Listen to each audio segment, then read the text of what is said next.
მე დარწმუნებული ვარ, რომ მათ ძალიან უნდათ ამ კითხვაზე პასუხის გაცემა, მაგრამ იციან, რომ მათი პატრონები სწორ პასუხს ძალიან უარყოფითად შეაფასებენ. ხო, ანუ მარტივესი კითხვაა, ხო? არსებობს ორი სქესი, მარტივი პასუხი შეიძლება გასცე, ერთი სული აქვს დარწმუნებული ვარ, მათ გასცენ ამ ყველაფერს ორი პასუხი, იმიტომ რომ საქართველოს მოსახლეობისთვის 95%-ზე მეტისთვის, თუ არა კიდევ უფრო ბევრად მეტისთვის, არის აბსოლუტურად მიუღებელი ორი სქესის არსებობის ეჭქვეშ დაყენება.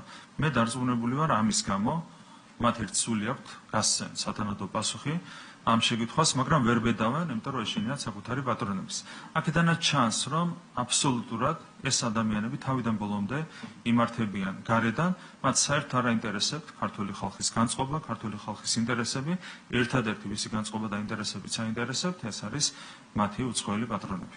სხვა ახსნა ამ კითხვაზე პასუხის გაცემისგან თავის შეკავებას უბრალოდ არ აქვს.